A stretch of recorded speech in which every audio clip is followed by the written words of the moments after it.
Once upon a time, two friends joined forces to bring you the best in horror entertainment. Brian from the north, Tim from the south, each bringing their own unique perspective to the horror community.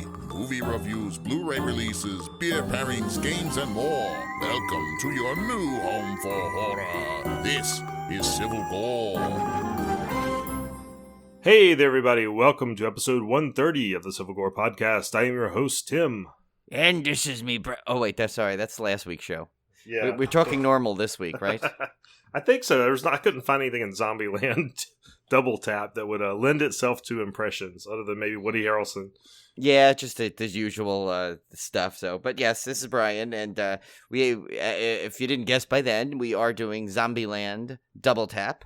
But we got a couple of little first chop items, I think. But of course, I think our shows are going to be much more concise now, which is good. So we got some feedback too about our single dismemberment show now that they want my guest back. So we got to work that back in. Oh yeah, I forgot about that when we did that one, and we're going to tweak that up a little bit. After when I started editing it, I realized that when we do a week show and we do maybe 5 or 6 titles, it's fine for me to read every description and everything.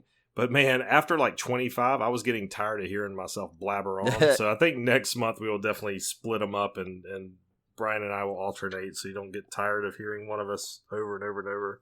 Even I think the longevity for you is much longer than me, because I think people can deal with dulcet tones much longer than my voice. I don't know.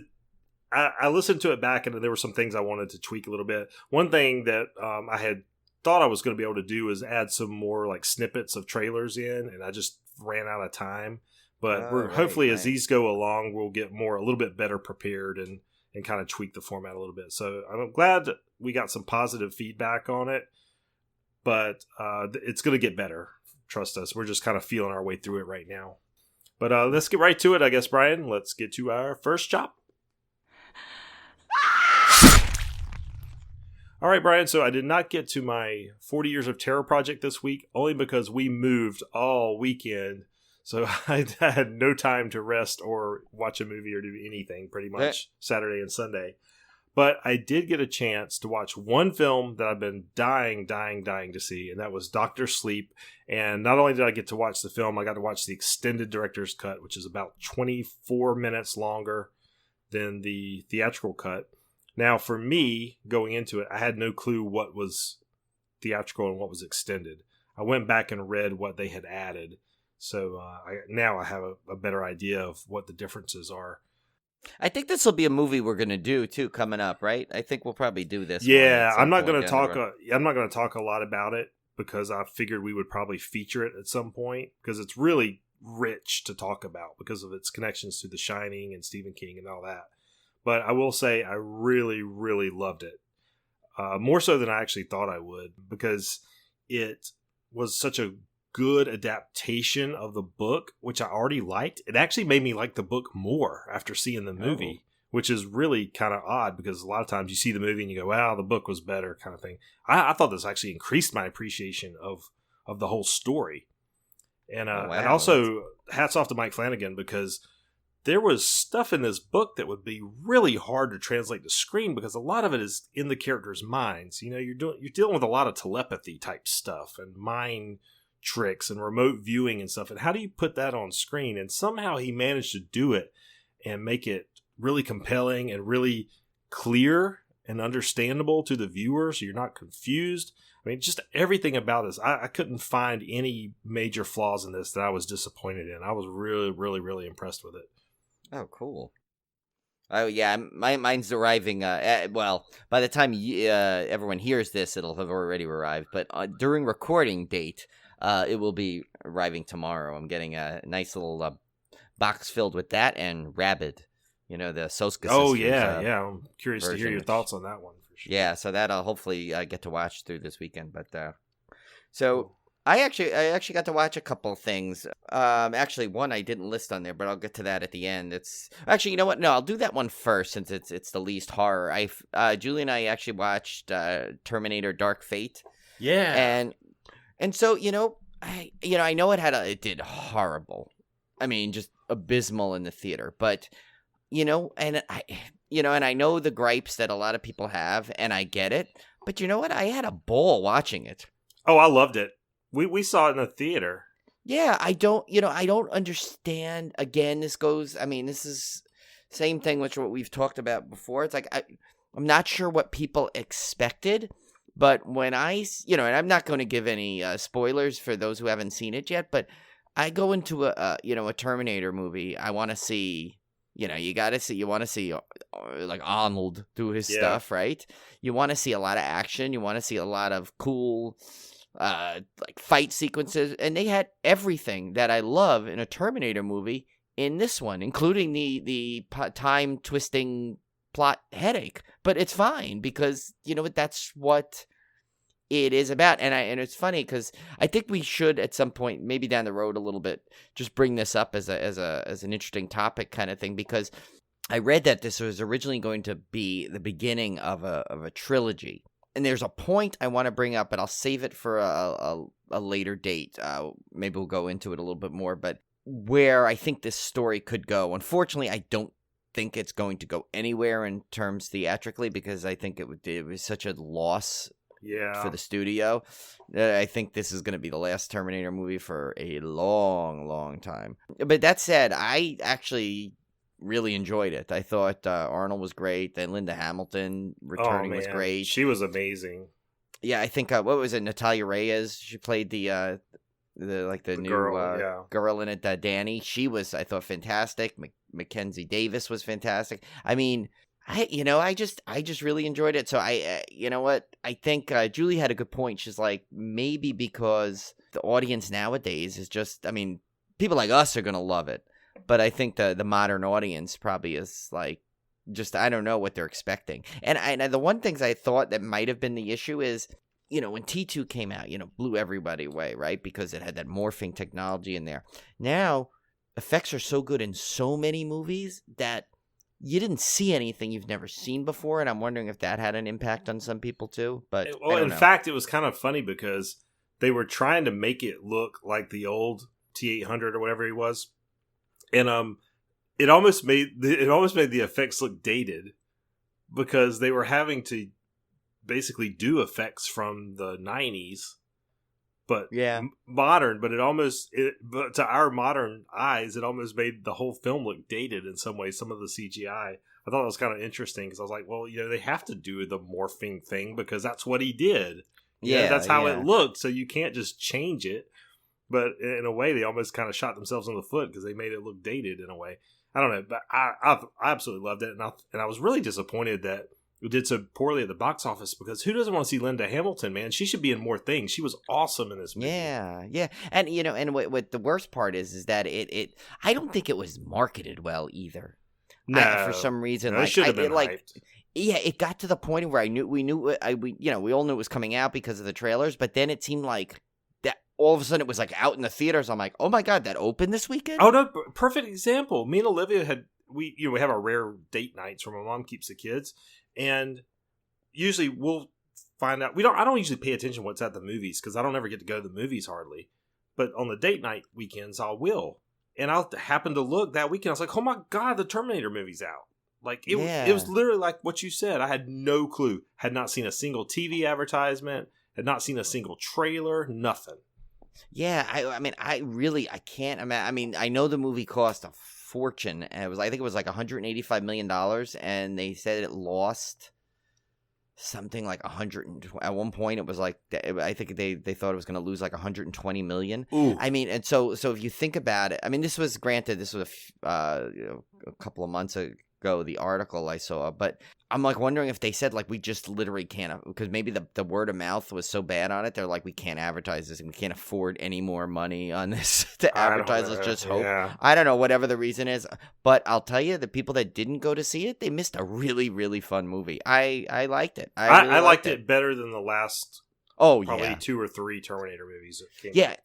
I mean, you're right, because actually, since this was one of those things where it kind of takes place, it's supposed to be a direct sequel to 2, wipes out 3, which I never really was a big fan of. I liked it better than 3 for sure. Yeah, I mean, I liked the female Terminator, and I thought she did a great job.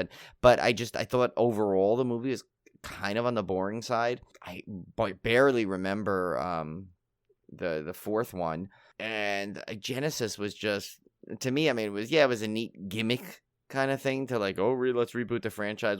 But with all new people in it, and nothing against those new people. I think they did a great job, but it doesn't work. It's like, I don't know. I think this was the right way to go, and I'm wondering if they just didn't do Genesis all together and release this instead, it may have done better, because I think a lot of people got burned by Genesis. But I do too. I think that's one of the problems. They've had a couple of bad films back to back.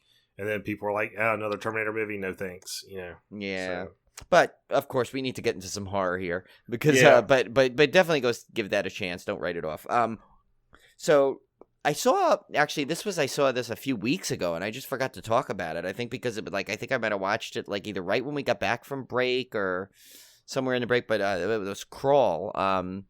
That movie, of course, about the tsunami that hits, or the hurricane that hits, and the alligators are flooding around the town there. And I actually, I gotta say, while pretty predictable, I mean, it's one of those movies that, you have to go in, you don't have too high expectations. It's going to blow you away in terms of like creativity, but it's a good, enjoyable movie. I mean, there's a lot of cool, the effects are decent enough with the alligators, and, there's some nice little gore. I thought K.S. Scodelario, who was the lead in it, was really good. And Barry Pepper, and I'm sorry, I have to say it that way because I'll explain a quick little side note. The reason why I say Barry Pepper that way was because he was also in 61 playing Roger Maris, that Billy Crystal movie. And I remember watching a little like thing on HBO before it, and he goes, "It's a wonderful picture. It stars Barry Pepper." And so now I unfortunately have to say Barry Pepper that way, But yeah, I mean, it had some cool like stuff to it. But like I said, it's kind of, while it's predictable, but then again, it's like when you watch as many horror movies as we do, that's unfortunately going to happen. Where would you place it, like compared to like a 47 meters down? I mean, it's kind of in that same vein, I believe. Yeah. I would put it in where it's kind of like, okay, the premise is very simple, and I think the only task they need to accomplish is to keep you interested and give you a couple of cool sequences and move the story along at a good enough pace. And I think they did it. So I think it was definitely a fun movie to watch. And that was like a Sam Raimi produced movie, right? I believe so. Yeah. You have to check that one out. Yeah, I think you'll like it. I think you'll get a kick out of it. And, it does have its like, oh God, why did they do that? Why did they make that decision, kind of a thing, or like kind of thing. But it at the same time, I bet you it was a really fun movie in the theater. I think it's a total popcorn. No, it's a popcorn movie, because you'd probably have a lot of fun in the theater watching people react to it. Yeah. Then the next one I watched was Countdown, which of course was another killer app movie. These scare me because I'm in IT, so I don't, movies that get too close to computer stuff, like I start picking out all the flaws in them. So I'm always scared to watch these that are technology driven. Well, this one at least it gives gives kind of a back. And I obviously don't want to give much away. It does give a backstory to the whole thing, which at least it's a little bit more explained. But I mean, there's definitely like some like ridiculous plot points going throughout. But I tell you, it does freak me out because I remember there was this thing on the Final Destination. One of the Final Destination DVD sets where it was like the death clock, and you clicked on the special feature and it would just give you a random date. Right. It's like a random date I remember generator. That, yeah, and I did it, and thank God I got one that was like pretty far off to the future. I don't remember what it was. Not that I really believed in it anyway, but just the way my mind goes, I'll be like, well, what the 1/1000th of a chance that it happened to be accurate, or something, some silly thing, but yeah, but this one actually, so as the movie definitely had it's it was this cheesiest type of thing, but the one thing I'll say is the characters actually in it were really good. There was a lot of funny side characters in this, and without giving too much detail because it's still relatively just got released, on Blu-ray, and the priest which you've seen before. He's actually in one of the Final Destinations. You've seen him before. He kind of like an older Steve Cohn kind of guy. He's in it, and then there's the cell phone dude in it, which is like the cell phone repair guy. He's really funny in it. So they had a lot of good side characters, and then actually the main characters actually were really good. So it was one of those ones where they everyone that was in it bought into it 100%. That's good. Which made the movie actually surprisingly enjoyable at some levels. Just for the characters. I mean, granted that it's as hokey as it gets for plot, but at the same time, definitely kind of like there was a really enjoyability to it because of these characters and the people that kind of gave it their all in it, which Tim and I have always said. We've said, if you can get that together, then there's going to be always some sort of saving grace to it. Yeah, but, I love when actors give their all to a ridiculous movie. I absolutely love it. Oh, then you might actually like this movie a lot. Then I'll tell you though, this movie would be. This is another one that would be, I think, like ripe for KK Sam to do because it's like so many like decision points that they would have in it. So I was almost gonna message them and say, yeah, this one you want to do, but then I'd be like, oh God, but I'm not really recommending this movie for you to watch it. But that might be one of their better episodes though, if it's got some weird like just dumb things, right? Those are even better than the actual really good movies, right? And that's why I think it would be like kind of great for their show. But the last one I saw, which was this one I was really excited for, is Joe Begos' Bliss. I want to that see just this hit Shudder. This one I really enjoyed. I can't.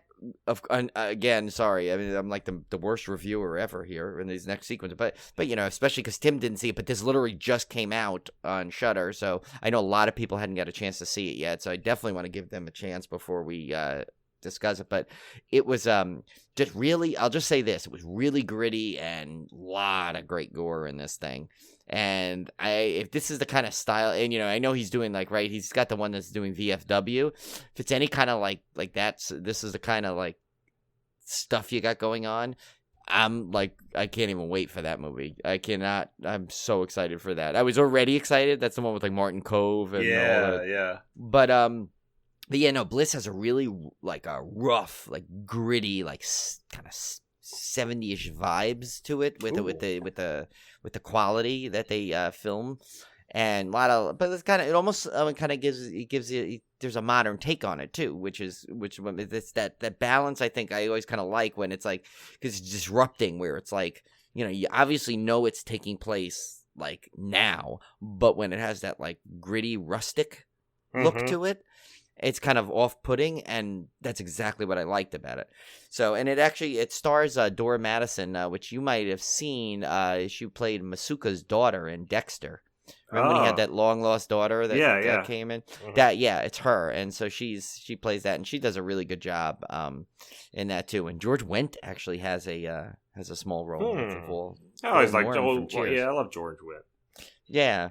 So definitely check this one out. I think you will. I think you'll like this a lot. I really, like I said, I don't want to go too much into the plot because there's some good twists in it. But long story short, it's just it's just a really good entry, and it makes me look forward to all the Joe Begos or Bagos. I'm not sure. I hope I didn't just butcher his name, but a lot of his future projects. So it seems to be in good hands. Nice. We had some rumors resurface. We've seen these come up every now and again, but we had some more rumors resurface on the Horror Land, the Universal Horror Monsters Land that's going to be part of Universal Epic Adventures, which is their new theme park, which is coming, 2023, Brian, I think, was the scheduled opening? I think I heard 2023 or maybe even 2024. Yeah, it's a ways out. I mean, there. I wouldn't, because there's a lot they're doing in this, and there's a lot of stuff they have to do to be. Because I know they started construction, but it is no pun intended, an epic project here. I mean, there's talking about they had to rezone a lot of stuff, and it's off from the other park, so they're working on. I know, like phase 2. I think phase 2 is actually is the connecting of the park through that back road. Yeah. It's a really good article. It's a long article. We're not going to go through the whole thing, obviously, but this has got a lot of parts to it, and there's a lot of new. Like there's that rumor of that technology where it's like everyone can walk into the park free up to the center part, but when you start going into the lands, it's like you need like that's where you need the tickets, and it recognizes you like through. Like, remember Mike and EB were talking about that. Yeah, on it's Coaster really Radio. interesting. Like they're going to have. I'm sure this place is going to be just cutting edge in terms of all that kind of technology and the fast pass things they have and all that stuff is probably going to be really cutting edge. But one of the things I thought was interesting is, well, first let's get it out of the way. They're stealing my Creature from the Black Lagoon boat riding thing. Yes, again. We're almost sure of it now. We're almost sure of it. Now they're rumoring that could be a possibility for a second attraction in this new Universal Monsters Land as a Creature from the Black Lagoon boat ride, which I'm going to demand royalties or a season pass, unlimited. I'll be fine. Family, unlimited season pass. I'll settle out of court. And co-host, podcast co-host. And podcast co-host. Yeah. But the one thing I found really cool was the idea that, and this is all speculation, so take this with a grain of salt, but the speculation that the land would be themed after an old village like in Frankenstein. Right. And that you might, the centerpiece of the land would be this Frankenstein's castle up, kind of up on the hill where you're just kind of looming over this village. And then at some point they're thinking there might be some kind of attraction inside of the castle, which would be basically a Universal Monsters attraction, which would take you through all the monster movies. And what I really thought was fascinating, I can't remember the name of it, Brian, you probably know, but it's basically a roller coaster technology where you're actually on an arm. Yeah, the Kuka arm. It's like the second generation of the Kuka arm, kind of like what Forbidden Journey uses. Yeah, but now on a track. Oh, which sounds amazing because now you're combining that with a roller coaster semi, sort of. That sounds really really cool, but. Again, and early. I already started brainstorming on what they could use that technology for. Like, picture this, right? Who knows if it's something where they basically bring you into like what's that one? What was the one? Was it a House of Dracula? Where remember all three of the main monsters were in it? Oh yeah, they had like House of Dracula, House of Frankenstein. Yeah, so I'm picturing like that kind of like premise and setup, but like imagine where you get like you're on this Kuka robot arm, so basically this thing can fly you around all over. So imagine like at one point you're literally turned into a Dracula and you turn into a bat, and then you just go flying off, and next thing you know you're in the air on this thing, and who knows what could happen, or if like he could basically if you've seen this, just Google Kuka robot arm, and if you've been on the Forbidden Journey attraction, you'll know what it can do. But now picture this on a roller coaster, so you could be going down hills with this thing going, and dips and it just sounds God amazing. knows what they could do. This could be one of the best theme park attractions like in history if they do it. I just please God, don't let it all be screens. Let them be some good practical. Yeah. Yes, granted you need some screens just to do stuff, but make it background and there are a lot of they did that in Forbidden animatronic. Journey. There was you had a mix of screens and practical stuff, which I thought was really neat. I don't mind the screens if there's also a mix. Right, but I want a good mix. I don't want just all screen. Like I want to see like maybe like you're flying through a full on like replica of Dr. Frankenstein's laboratory, it's stuff like that. And then you come out and there's a real lab there and stuff. Yeah, like cool. I want a full lab. I want a full if you go to like if you're with a Wolfman, imagine like a chase where the Wolfman's like chasing you or something, and you're like the vehicle accelerates, on the roller coaster track or something. Sounds so cool. I cannot wait. I'm so excited for this whole land. I just cannot wait. Yeah, one I know it's funny, we always say we blend theme, but I think this we're going to cover really, really like in depth, like as soon as pieces of information get that, because this is like something that for our podcast, we've never quite had something like this going on simultaneously. I'm sure we have the haunts every year and the Halloween Horror Nights, but those are temporary. This is something that will be permanent. This will be something that like is really has like, so will be so exciting to cover along with and unprecedented. I can't think of another horror themed like true theme park thing other than like Haunted Mansion at Disney World, but like a true like permanent like scary type themed ride. I can't think. Right. Of I one. mean, there's the walkthrough thing that Universal Hollywood used to have at the Frankenstein's House of Horrors or Universal's House of Horrors, Yeah. where but it was basically like just an extended haunt. There has not been true, a really good haunt. I mean, yes, there's all the haunted houses, but they're all at some level the similar, just dark rides. But we've never had a high tech. Yeah, this is going Caliber. to be new territory for sure. And speaking of theme parks, if everything goes well, Brian and I will be attending the big Halloween Horror Nights this year. The big anniversary. This one's going to be amazing. I have no doubt this is going to be the best Halloween Horror Nights ever. And probably the most packed. Yeah, and there was a tease today, too, where it said the music will save us or something. And to me, that's a Bill and Ted tease. But no one seemed to say anything about it. They were just, because they were talking about it was, there was like a rumor that like Billie Eilish or something is going to be somehow associated with Halloween Horror Nights. I don't understand how that's possible. It's not like she could appear as on, in some sort of... I guess they could do a Billie Eilish haunt like they did the Rob Zombie haunt.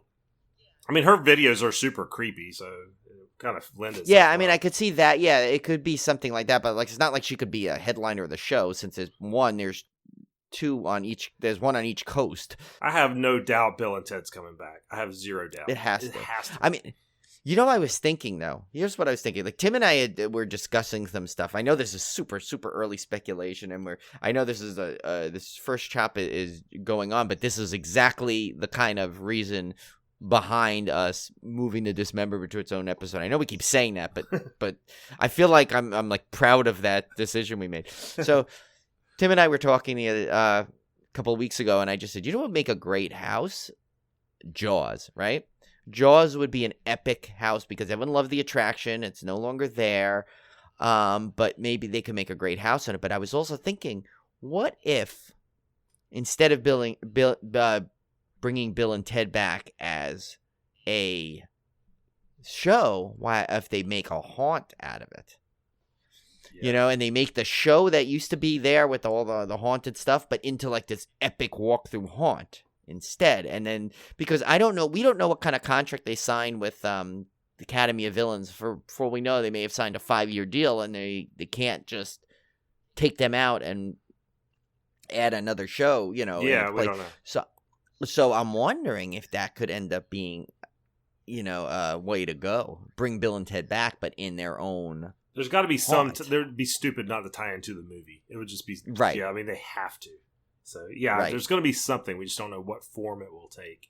But, did you see they went out and they said they wanted to perform at next year's halftime show in the Super Bowl with Wild Stallions? That would be so epic. Oh my god! Because they're back and they're better. Universal would be insane. Oh my gosh! To put them in some sort of capacity, whether or not it's like maybe even if imagine it's like an unannounced surprise or something, and they just appear. Yeah.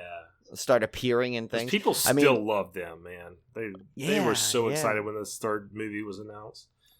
Yeah. Oh, and I loved the first two. I mean, I definitely like it's like those are movies that like when they're on, I will watch them regardless. It's awesome. It's right there, yeah.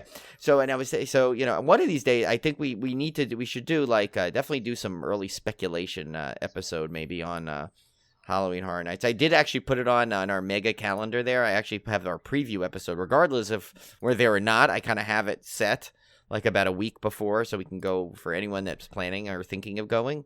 We'll give them a good preview, but I think we'll definitely cover this event like to the T. Yeah, like every time there's an announcement. That was some of our most popular episodes. Was our coverage of Halloween Horror Nights. Yeah, and this year, let's hope I don't drop my the sort of pseudo selfie stick thing device so I can get more stuff. Yeah. Because that was like the first house. That was like the house that literally changed the trip because it scared Joshua to no end, to the point where you'd never get him in another house that year. Yeah. Now maybe I could see him he would dealing love with it now. But you couldn't then, and I lost my recording stick. Yeah. That fell. It's a selfie stick, but what was good about it was the reason I bought it is because it had it was because I wanted to purposely just hold it straight up over everything to record video, which I did on a couple of things, but and it has the button to click the video, so it was a much easier deal to do it, and that's what I wanted it for, and it was working great until we went into the first house and the swamp people ate it. But we do have a reminder to watch My Valentine, which is coming out today as you're listening to this tonight. Yeah, that's right. So definitely make sure to watch that because we will be covering it. Yep. Hint, hint. Wink, wink. Yes. Because our good buddy of the show now, Maggie Levin, is wrote and directed that. Definitely so we want to support her, and we want to make sure that everyone watches that. This one is cool, Brian. The Rondo Awards. This is the Rondo Hatton Classic Horror Awards. And I was looking through the list here of who you can vote for, the ballot. This is the 18th annual Rondo Hatton Classic Horror Awards, and these are crazy. These ballots, are crazy. Too. Like the categories are neat, and the number of like nominations or something that you could vote for is just insane. Like, it's really really good, but I would urge you to go out and look at this site, and we'll post it in the show notes. Not only just because the awards are kind of cool, but because you see so many things that you have not heard of. Like these documentaries, it's like, best documentary. And I was going through here and I was going, wait a minute, I haven't heard of that one. I haven't heard of that one. I haven't heard of that one. And now I want to go seek these out and find them and watch them because this is like a treasure trove of cool horror stuff. Books. Best article they even have. Like best magazine articles, best TV episodes. I mean, all kind of best interviews.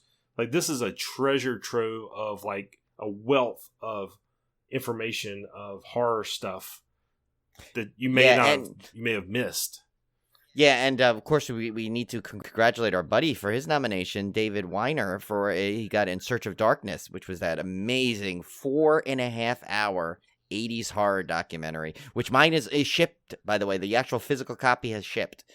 So I should be having it shortly, that actually has our Civil Gore in the credits, which is very exciting. Nice. So if you definitely got to watch that if you can get your hands on that. So we'll be rooting for even though that's a great category. There's a lot of good competition in there, but of course we have a soft spot in our heart for our good friends documentary in there. Yeah, and if you want to, you can write us in for best podcast. It's best multimedia site. But that's right. Podcast.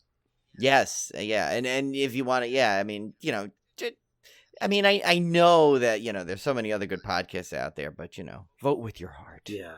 Vote your conscience. You want to vote for us. Yes. If not, if we don't win, we're going to dedicate another entire episode of Tim and I talking like pirates about a movie that has nothing to do with pirates. That's a threat, too. Yes, it is. And we might have to push up our long-threatened musical episode as well. Oh, yeah, definitely. That one's definitely going to unleash on you guys at some point. Yeah, we have to. I don't know how we got to get that out there one of these days.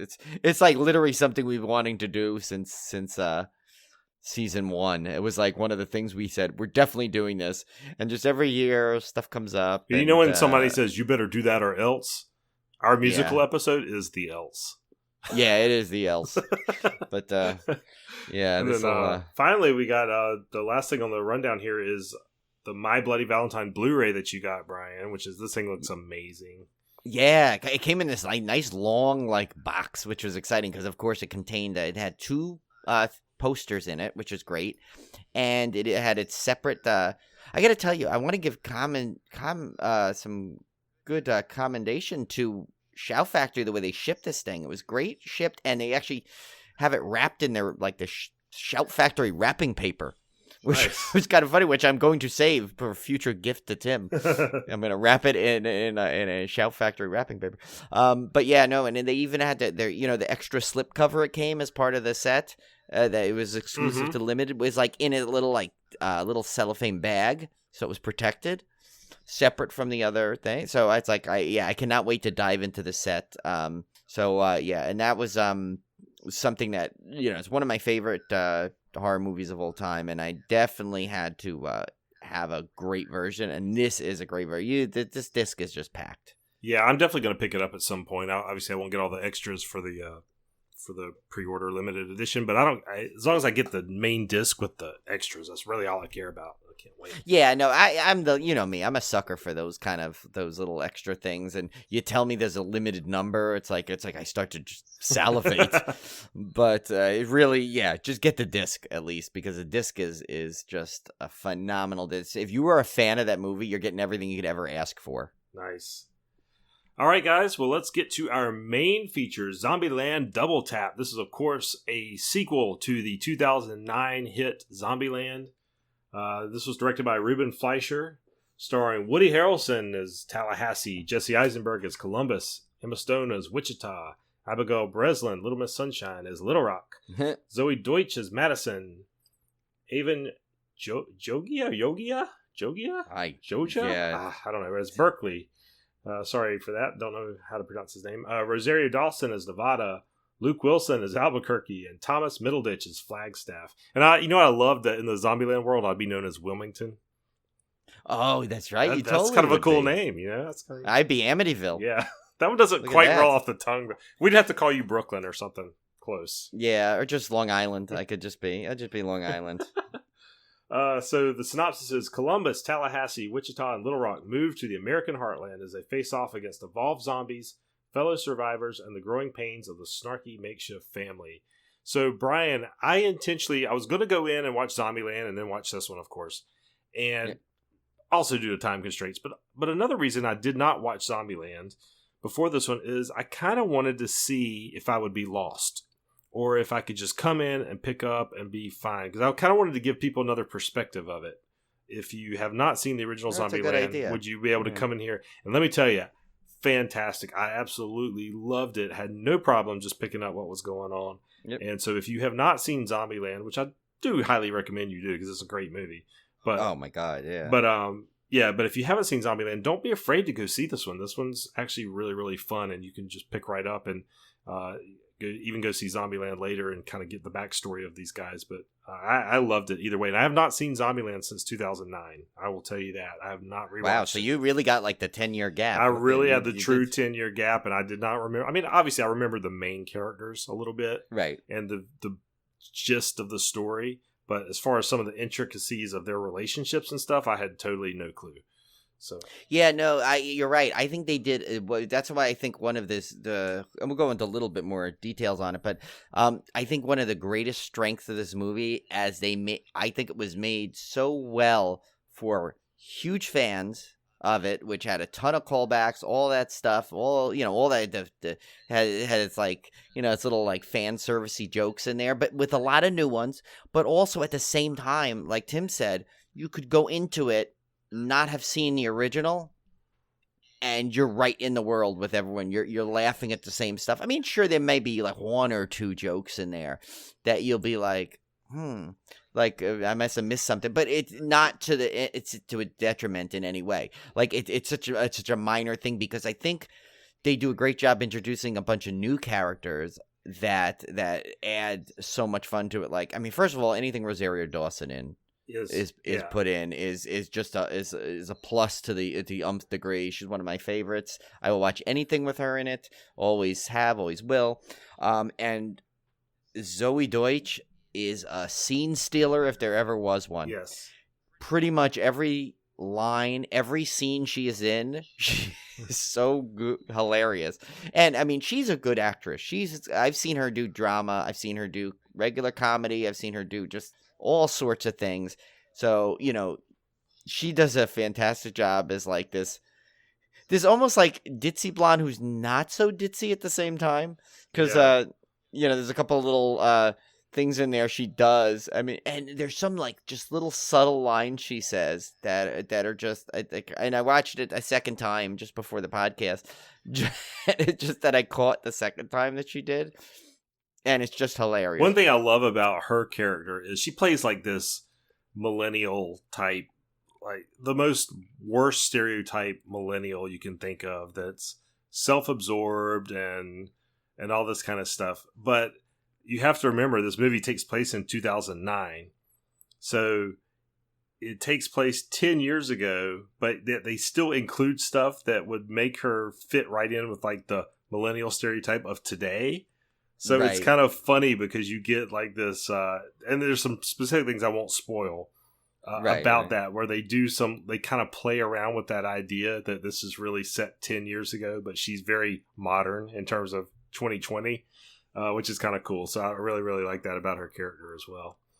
Yeah, and there's a way they do a couple of things, like there's a couple of little like funny meta things in there that are great, and and the good thing is they still gave you all the stuff you loved about the original without making it feel like too much of a repeat, even though a lot of the stuff was the same, but they did it in just a cool way. It's just the first one was a super fun movie, and this one I think is just as fun, if not even more fun at parts, because there's a lot, they ramp it up like they should. It was like a nice natural progression, and it never felt like there was like any like cheap callbacks or anything. I think they were like, it's funny, other than like a little tiny hint, it's not even mention of the Twinkie, which was like such a was it a main thing in the first one where he was always on this quest for the Twinkie? Well, they gave him a new quest this time, which I won't go into. I'll let, maybe we'll get to it, but I'm not going to just flat out say, but there was a Twinkie callback if you caught it. It was on the front of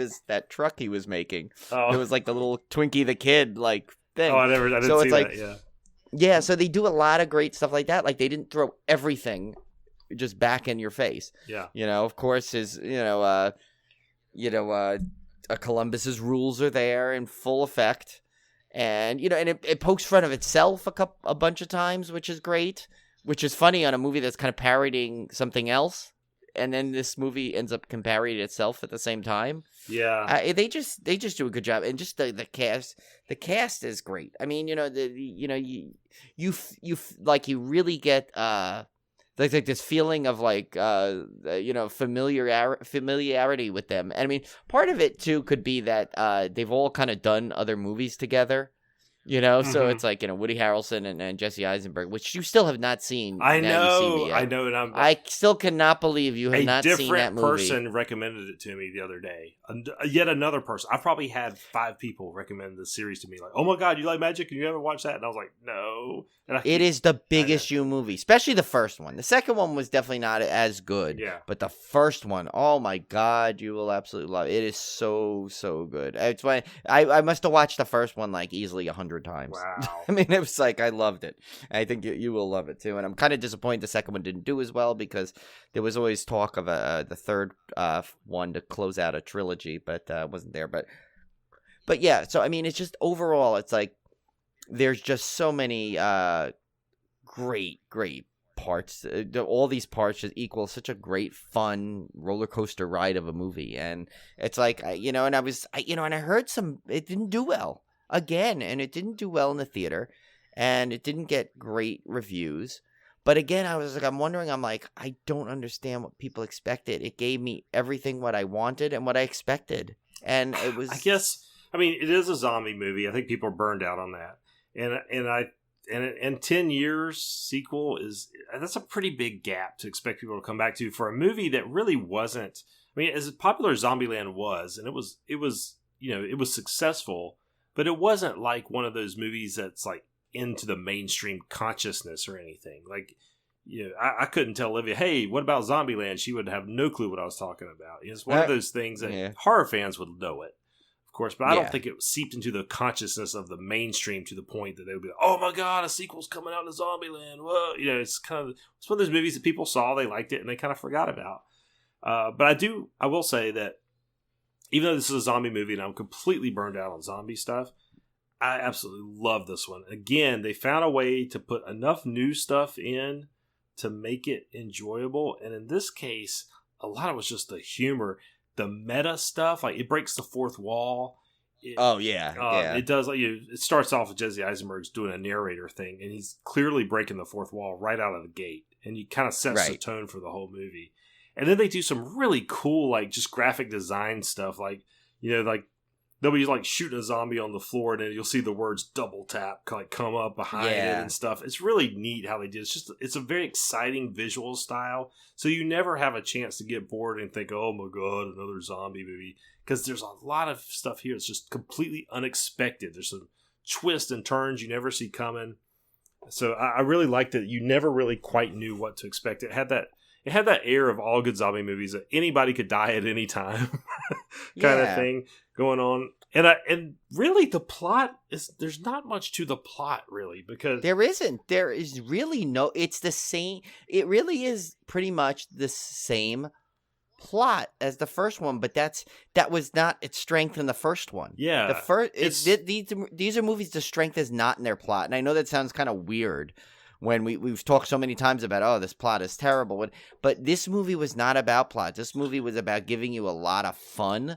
Yeah, a lot of some good gore moments, some hilarious lines. It's about great one-liners. Living with these characters. Like, these characters are so lovable and likable that it's like, here's a little slice. Okay, we'll give them some semblance of a reason to travel. And in this case, it's because Little Rock leaves and they have to go find her.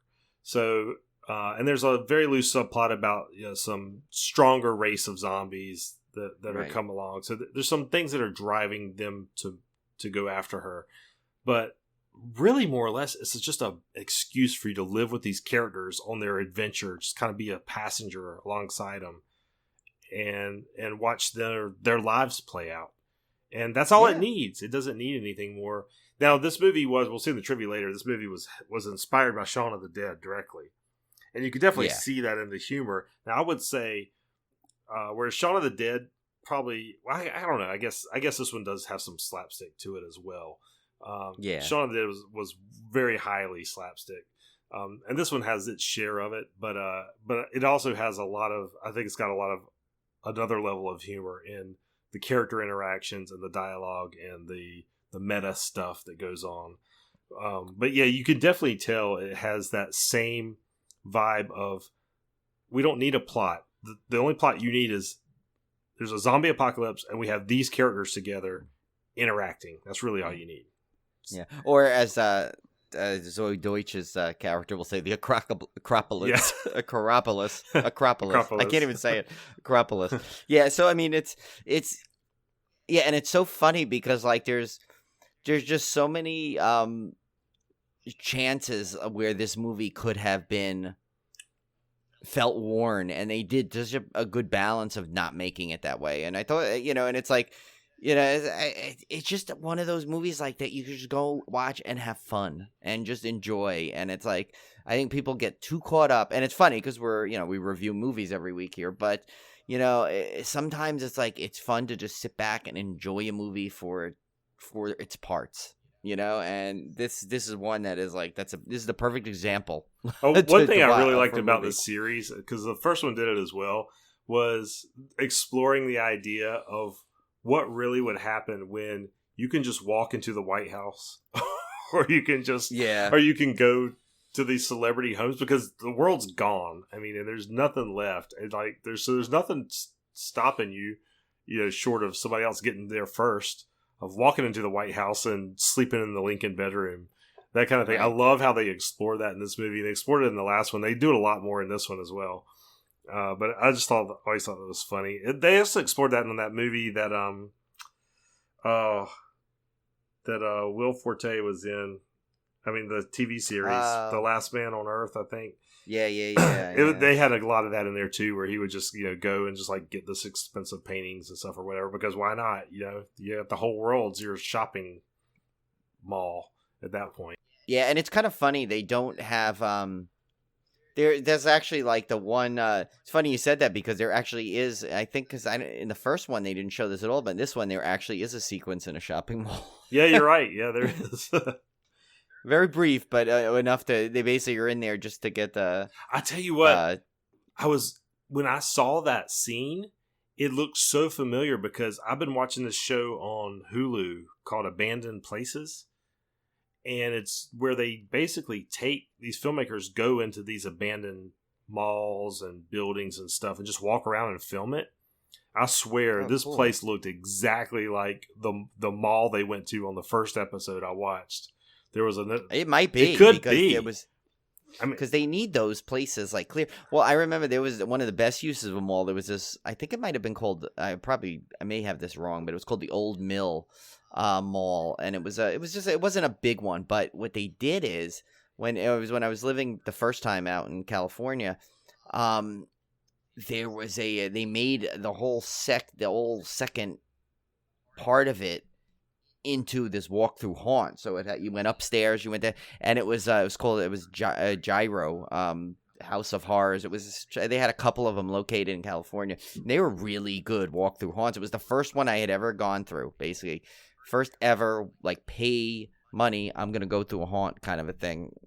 And I had never seen anything like it at that point, and I was just like, oh my God, this is the coolest thing ever. And this one was so good because it had, like, sequences where you'd be in, like a room and, like, stuff would happen, you know, and it would, like, they would kind of, like, close it off and you'd get, like, a theatrical scene. Oh, that sounds awesome. But, yeah, I know, but, like, it was really in-depth because you would literally go upstairs and because they basically took an empty, like, corner of a mall and just totally overtook it to make this one giant haunt. That sounds incredible. So it was really cool. Yeah. Yeah, if you ever get to check that Abandoned Places show out, that's really neat. You see exactly this, because this is real life. You see exactly what happens to these places as they start to deteriorate. And it's kind of shocking how quickly, it's something like a mall, you would think, like, it's got freaking trees growing in it. And you're like, how does that happen? Like, that quickly in just like 10 or 15 years. And all of a sudden you got weeds sprouting through the floors and stuff. But I have that abandoned amusement park book, which is kind of like that. Yeah, it's really cool. It's insane. But I swear, this place, I would like to find out where they filmed this because it looks so dead on to that place. Because it's not like, it looked realistically like it would look after having seen that documentary. So they did a good job, whatever it was. And I love the Garfield 3 posters everywhere. yes, which actually pays off in an end credit scene. Yeah. So make sure you stay through the end credits. Yeah. But did you see that I think it was some guy that snuck onto like River Country at Disney World? Yeah. It was on. Remember how creepy that was? Where he found like old cages of animals and stuff in there. It was really bizarre. Yeah, I'll tell you what, man. River Country was the first big water park I'd ever been to. I never got to go there. Yeah, so I went there and we went. I went with my stepdad, my mom. Went down there for a Disney trip. We went to River Country, and I remember it was kind of scary to me because I've never really liked the water too much. Even as growing up. Yeah, your favorite thing is the Creature from the Black Lagoon. Yeah, I was never big into water stuff because I didn't like going underwater. I didn't go underwater till I was like in my teens. Like I just didn't like. I had this fear of drowning or whatever. So I wasn't really keen on the water park, and I got on this. They had the inner tube thing that you know, like is a lazy river essentially. But it kind of went like downhill, and it it's kind of like a water slide, but you're in a big inner tube. And I fell out of it like halfway through the ride.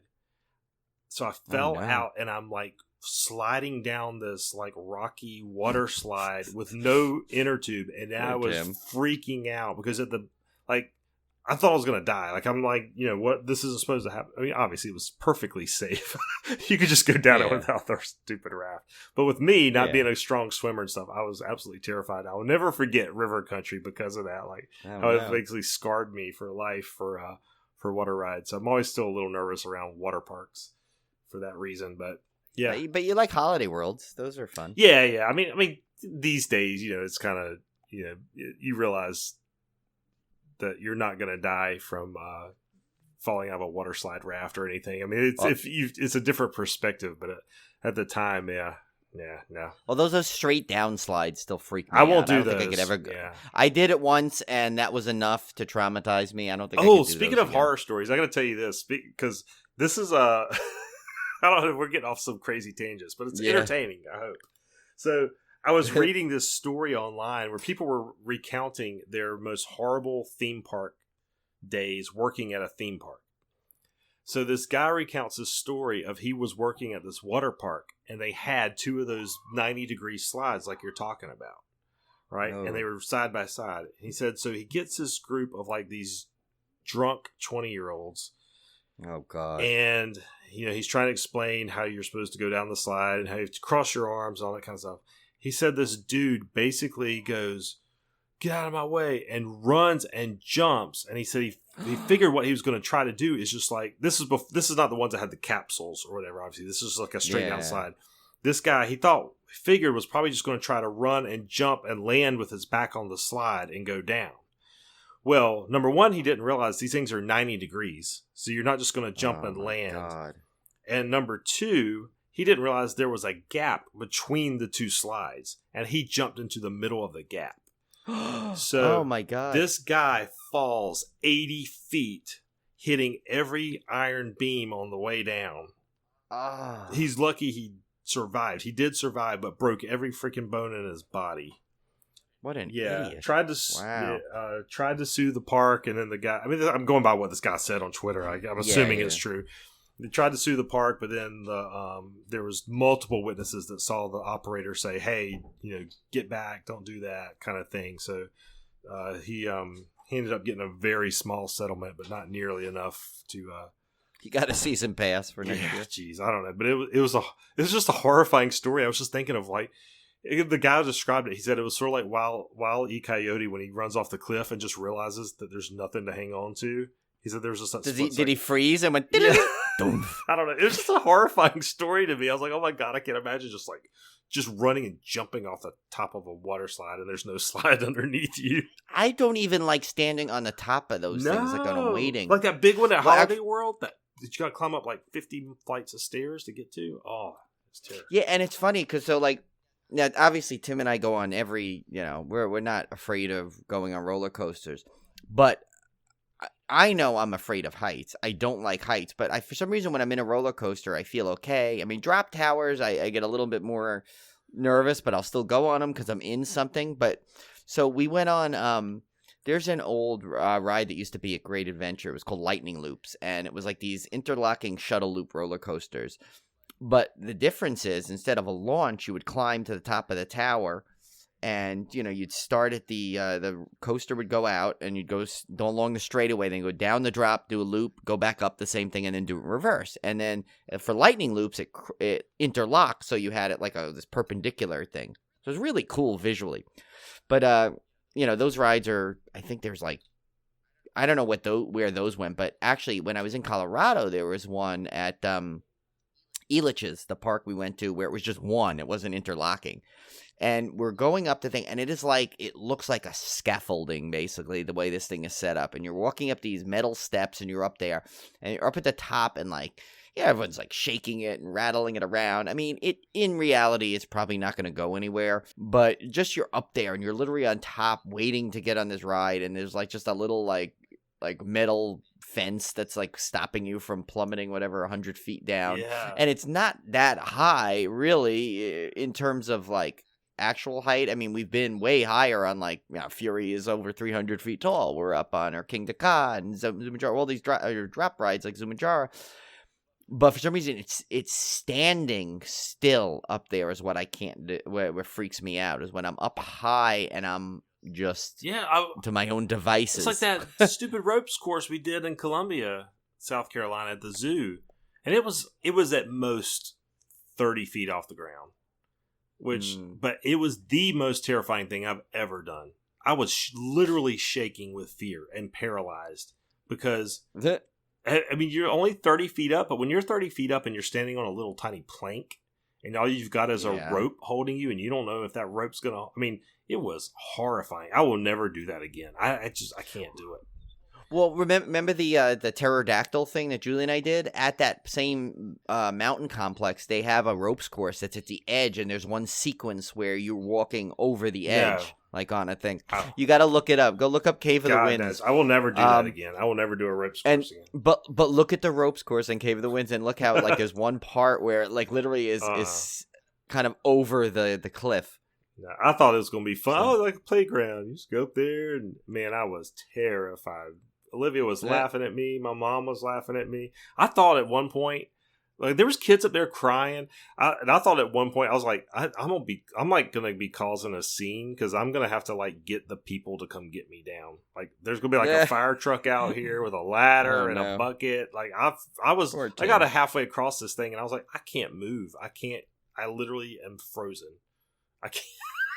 It was hilarious. I mean, we can laugh about it now. We're all right to quote Planes, Trains, and Automobiles, but it was terrifying. But let's get to some of the trivia here for Zombieland. I know we went off on a little bit of a tangent, but I want you to discover the joys of this movie yourself. I absolutely love this movie. I really did. I was not expecting to like this movie as much as I did. I figured, it's cute, sequel to Zombieland, whatever. Move on, and I just absolutely loved it. Yeah, same here. All right, so I'm not going to read through all of these because there are some spoilery ones. Woody Harrelson sings the Elvis classic Burning Love that was played during the end credits. That was entertaining. And this was what I was talking about earlier when Ruben Fleischer said he was inspired to make Zombieland, the original, after seeing Shaun of the Dead. And there's a scene in Zombieland I'm not going to give away, but it's very reminiscent of a scene in Shaun of the Dead. But it's hilarious. It really is. It's one of some of the best sequences. It really is, yeah. Again, I can't read this next one because it's a super spoiler for the Madison character. And this one, this scene was so good too. That whole little spot with them in it at that point. Now, here's a very interesting bit of trivia, and probably goes a long way to explaining why this movie is as good as it is. As of 2015, all 4 leads in this film have been nominated for Academy Awards for their performances in other films. And in 2017, Emma Stone actually became the first to win an Oscar for La La Land. And I am a huge Emma Stone fan. I think she's incredible. Yes. I love her in everything. I love her personality when she's doing interviews. I love her lip syncing battles with Jimmy Fallon. I love everything about her. I think she's incredible. And she's got a good meme game too going. Yeah. You can get a lot of good gifs out of her. Yeah. Her. Yeah. Like the thumbs up one which was like one of hers. She does the thumbs up. It's from Friends with. Not Friends with Ben. The other one. It is Friends with Benefits. The one with with Justin Timberlake and Mila Kunis. Yeah. Where she's only in it for like 5 minutes total, but she has like a scene where she does like a thumbs up. You've probably seen that GIF a lot, where she's like, yeah. And she's actually kind of subdued in this movie, as in terms of like her. She's not like being super like. I don't know, Emma Stone-ish in this movie. I don't know how to describe it, but she's plays it pretty straight in this movie because that's what her character is. She's got a couple of good sequences, especially when they add Madison to the fold. Yeah, that's where she really shines. That's where her interaction is great, and she does. She has some great lines and some she really stretches her thing. But and that's not to say that was a bad thing. It's like her character was actually acting like it should have in those other sequences. So it's like it was a story that dictated her to be that way. Yeah, she kind of plays the straight man to the kind of the other to the guys kind of. She plays like the mature, common sense woman to the guy's silliness kind of thing. Right. I like this one. The name of the character Zoe Deutsch plays is Madison, which is both a common girl's name and in keeping with the series theme of naming characters after cities, the capital of Wisconsin. So that was a perfect name for her, by the way. Yeah. Oh, you should fit that perfectly. I can't say enough about Zoe Deutsch because she's so great. And of course, she's the daughter of director Howard Deutsch and Leah Thompson. Ah, yeah.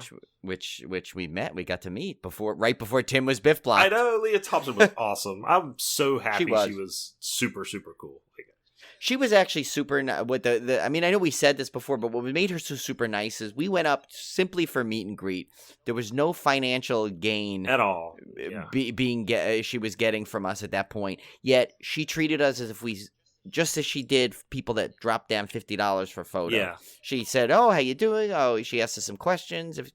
Super, super awesome as you would hope she was, and how you thought she'd be, but you never know. But she was. Yeah, she was great. For you film nerds, we'll give you some more film nerd stuff. This was filmed in Panavision Anamorphic with ARRI Alexa cameras, unlike its predecessor, which was filmed spherically with Panavision Genesis cameras in the Super 35 format. I have no clue what that means, but I'm sure my buddy Terry does. Yeah, but when it's an Alexa camera, do you have to talk to it? Yeah. Is that why you say Alexa? I still love that Saturday Night Live sketch of Alexa Silver for old people, and they're like, Allegra, what are those kids doing across the street?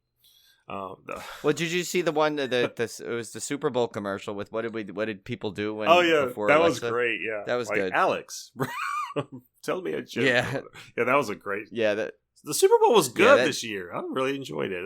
It was. Yeah, I mean, it was. Our team didn't win, but no, they did not win. But it was an enjoyable. Game. And the halftime show by far was one of the best I think in a while. Yeah. I loved the halftime show. It was really good. That was really well done. one of the safe havens in the film is called Babylon. Emma Stone will star in a film with the same name in 2021. No relation, but just a little coinky dink. And we already talked about you need to stay for the end credits, so I'm not going to give you that one away either. So don't go reading the trivia for this movie until you've seen the film, because there are a lot of spoilery bits there. Yes. All right, Brian. So what was our beer pairing for Zombieland Double Tap? So you could not have found a better one for this. It's literally called Double Tap Double IPA from Berryessa Brewing Company in Winters, California. So I got to make sure I visit this brewery and say, you know what? Thank you. You gave us the perfect beer pairing for one episode. The ABV is 8.5%, and it's a soft orange pour, tropical mandarin aroma, citra hops, which are one of my favorites, balanced with rich malt and a rounded grapefruit finish. Pairs well with everything, including watching Zombieland. That's right. Double Tap. Speaking of fruity beers, I have to get this off my chest, Brian. Oh, yeah. So I texted Brian this earlier. I bought this. I went into this grocery store, and I was so excited because they had 6 Point. I love 6 Point. Brian got me hooked on 6 Point. So he brought some down one time. I'm making sure I get you the really good rare ones next time you're here. It's the first time I had seen 6 Point in the grocery store. So I was excited, and so I grabbed this 18 or 15 can pack thing. And I'm all excited. I'm like, oh, 6 Point, yeah! And I grabbed it. Well, when I got it home, I didn't realize it was some Jammers brand. It's 6 Point Jammers, and yeah, it's kind of their fruity, and it's it's sort of like their White Claw version. So they're all super fruit. They're not in my mind, I was thinking IPA with a little orange, or IPA with a little blood orange, or IPA with a little grapefruit. This is more like grapefruit with a little bit of IPA. So they're not my style at all. It's more like kind of drinking hard ciders or something, or those Mike's lemonades or something. They're ugh. Yeah. So it's a little disappointing for me. It's not because they're 6 Point, because 6 Point's awesome. It's just that this is not my typical. It's not what I was expecting. They're fine. I mean, they're refreshing and they're good, but I was sitting there all excited for Super Bowl. I got my beer in my hand, and then I drink it, and it's this is beer Kool-Aid. Oh well. But we did get some really good wine to go with our Super Bowl chili. Yeah, we're a chili and wine type of household. Don't judge us. Well, no, I'll get you some of those good those little special releases from 6 Point that you have to try. Those are really good. All right, so let's get to our triple threat. Last week we were looking for an actor or actress. And Brian, do you know the answer? It is Tim's logic professor. It is my logic professor. People say I talk like a Bela Lugosi. Bela Lugosi is who we were looking for. Clue number 1, I was born a long time ago in a place that is now known by another name. He was born in 1882 in Lugos, Hungary, now officially known as Lugos, Romania. Clue number 2, before playing my most famous role in films, I played it on stage. Of course, before Bela played Count Dracula in the 1931 film, he played it on stage in the legendary 1927 Broadway stage adaptation of Bram Stoker's novel. And that's probably the clue that would have given it away for me, if not the third clue. I knew that one. Yeah, because the first one could be a ton of different places, yeah. And then clue number 3, I was fluent in 4 languages, Hungarian, French, German, and English. Hungarian probably being the big clue there. He was fluent in all 4 of those, so... good job if you got that one. I thought that was a fun one. Going back, getting someone. People don't expect that. Yeah, I mean, it's funny when I have to say though we haven't been getting the guesses like we used to. Usually we get emails and messages, and I think you guys are slacking on us here. We haven't got any guesses. Yeah, I don't know. Are we making them too hard or too easy? I don't know. I don't know. Maybe they just expected another game by this point, but we're sticking with this one because this one's fun. All right, so this week we're looking for a fictional character. These are kind of tricky. These are hard because it's a fictional character. It's not. Yeah. I don't think this one is hard though. I think this one. I tried to give this one. I think this is definitely gettable. Yeah. I'd rate it maybe. I'd say 6.5 to 7 though. Okay. Definitely, it could be tricky, but I think it's gettable. Yeah, I think this one. Yeah, you're right. I'm looking at the clues now. I think it's definitely gettable. All right. I mean, the first clue right off the bat could help. Yeah. All right. So remember, a fictional character. Clue number 1: my mother is perhaps one of the most famous final girls in horror history. Clue number 2: while I entered the franchise, I'm a part of late in the game, I am now a major character. And clue number 3, I have a child who seems to be following in not only mine, but also my mother's footsteps. Yeah, I think though, if you actually, this one I think is catered so well that if you actually read all 3 questions, it's pretty much a no-brainer. Yeah. But again, it could be tricky because sometimes you overthink these. And it's hard to look these up because they're fictional characters. You can't just look on Wikipedia for celebrities and figure it out that way. So yeah. All right, Brian. So let's get to our Zobmondo for the week. I have one picked out. It is not a food-related one. Again, good. Okay. This is a good one. So, and this is, are you ready, Tim? I am ready. I'm always ready. It says, okay, would you rather have a little red blinking light in the lower corner of your vision or have a constant pinging in your ear?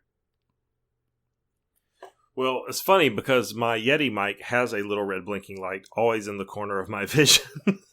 Does it blink? Mine doesn't blink. Mine blinks if you have it turned off. If you have the mic part. And I tend to turn mine off and it blinks. And for some reason, it doesn't bother me. I just completely tune it out. I'm gonna go with a little bit scientific here, if I may. Okay. I think I'd rather have the red blinking light, and here's why. Because vision, I think your brain tends to rewire vision easier to ignore information it doesn't need. I think after a while you would stop even noticing the blinking light. Yeah, I think so too. I would pick red too, because actually I was going to say something similar where it's not so much that my because I'm not, my Yeti mic is set up in the guest room, so I'm not really in there very often unless I'm recording. However, I did. There's a Pink Floyd album that came out. Pulse back in the 90s. Pulse. Yeah, I had that one. Well. Yep, and so when I was redoing a bunch of stuff, I was going through all my CDs, burning them all, backing them up, and everything. I took that Pulse, and I'm like, I noticed the battery was dead on it, so I'm like, I'm gonna put a new battery in this, and I put it in there, and it's on my shelf, on my Blu-ray shelf down in the corner. So technically, it is if I'm looking the right way, I could see it flashing. And the funniest thing is, I forgot to tell Julie I did that, and one day she goes, there's something flashing in the corner. I can't figure out what. And I started hysterical laughing because I remembered what it was. So to me, that's not so out of the blue. I'm used to the red flashing light because I used to have it in my room. And I found it actually somewhat comforting, especially when I had all the lights off and I just see the little red light, it was almost like a little fun night light. Yeah. So it does not, those things don't bother me actually. In fact, I like things that this is not red, but I love when the Keurig is left on at night and the blue glow behind the water light, like a fish tank or something. I like those things. So, but the pinging I think would drive me insane after a while. Yeah, that's why a dripping faucet will drive people crazy. And I just don't think you could ignore that as easily. No, the only way to do it is to drown yourself out with other noise. Either go to total quiet or turn something up too loud. And even then, that would be only a hoax because the pinging is coming from your ear. Yeah. So I don't know. Well, think about this, too. Think about how many broadcast television stations put their logo in the bottom right. And you just don't notice it after a while. You just tune it. Your brain just tunes it out. And it doesn't. You would think, oh, that's annoying. There's a logo in the bottom right all the time. you'd within a couple days, you would not even notice the light blinking anymore. Right. Well, it's so funny. So you know how it always has that little summary under here. So here's what they have for this one. It says, the safer choice here is probably the pinging. What? But it says, it goes to it. It says, supposedly red rooms cause people to act with reckless abandon. Maybe, which is why David Lynch did that, the Red Room in Twin Peaks. But it says, that's why so many casinos are decorated in red. Have that red blinking light in the lower corner of your vision, and surely your home, car, 401k, children, everything will have been left on the craps table by noon. But then it says constant pinging on the other end will just drive you nuts. Yeah.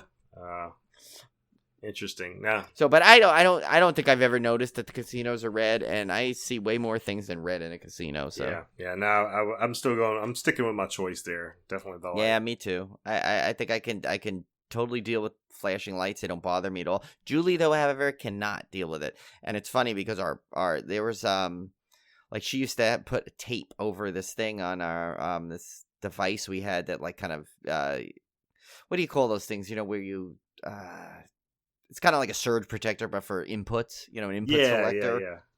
Yeah, and we had a light, so she has to cover it because it's a red light that she sees, and she can't stand like there was one of our printers have the thing, or if the phone is flashing for a message, she has to take that off right away. So that drives her. So Julie and I would definitely differ on that with that. So like, why is like I may find a little bit of comfort to a red light, it would not.